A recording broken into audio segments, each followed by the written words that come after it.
So now let me ask you. Speaking of Mexico, it's hard to talk about our neighbors to the south without thinking about one of the biggest problems in America today is drug use. Right. And heroin and opiate addiction is just out of control.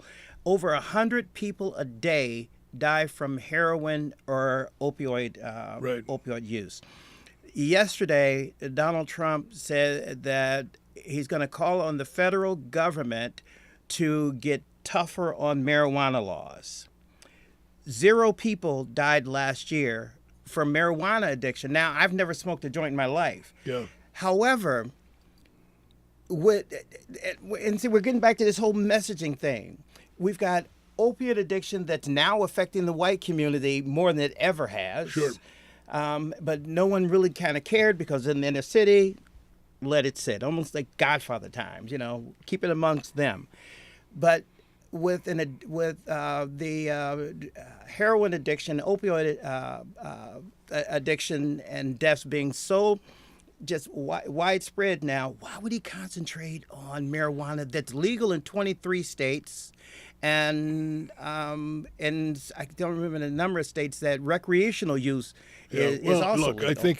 I think once again, he's probably not in full command of the facts. He probably didn't do his research and see what you saw. He probably also sees marijuana as a gateway drug, which arguably it is, because people who like to get stoned on marijuana get kind of used to it.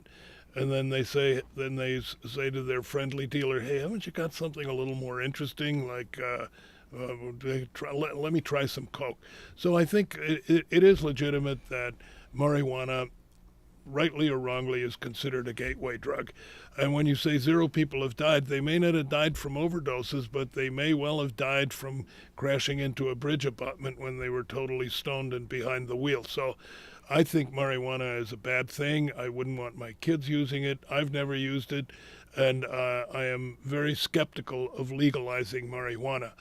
I think regardless of whether it's black kids or white kids, opiates, marijuana, and so forth, whether we'll ever get rid of it all, because it's been going on since I was a little kid. I mean, we all knew somebody who was a junkie.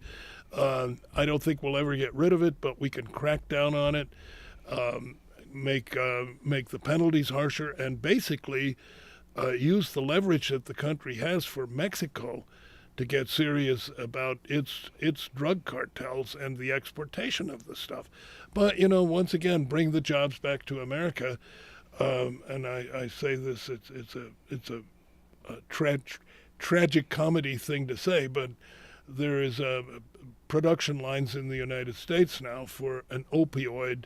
That's the one that's really killing the kids, often with one dose. It's 100% more potent than heroin, and a lot of kids and the dealers fentanyl. And the dealers are blending it into the other stuff, and a lot of kids take one shot of it and they're dead, and that's produced right here in the United States from commonly available chemicals. So it is a serious national problem, and the countries that have tried legalizing it and saying, well, okay, we'll never stop it. If we decriminalize it and set up certain areas where kids can buy heroin and shoot up all they want, maybe we'll make it less interesting and it'll fade away. Well, Switzerland tried that in Zurich. They had something called Needle Park. Oh, yes. And after about 6 months, kids were dropping like flies. I mean, every day the police had to come in and pick up corpses. So that one didn't work, and they cracked down again. Britain, for a long time, had decriminalized. In fact, the origin of in the UK was it was non-criminal. You went to your doctor, and if you were an addict, you got a prescription, and you could go to your local drugstore, and once a month they issued you some heroin or probably methadone, I think to some extent that program still exists in the UK, and then the government hopes is that it can gradually wean the people off, which 90% of cases they can't. And the heroin and coke trade in the UK is alive and well. So as long as there's big money in it, and as once again focusing on the inner city black community, as long as there is little or no economic opportunity for black kids in cities like LA, Chicago, Detroit, or Washington, D.C., these kids are going to try to support their families and themselves the only way they know how. And that's that by being a runner or a mule or actually selling the stuff to other kids. And again, it gets back to the education system. Yep. I think if we had a prosperous middle class where there is something close to full employment in good paying jobs for all segments of society, I think a lot of this would go away.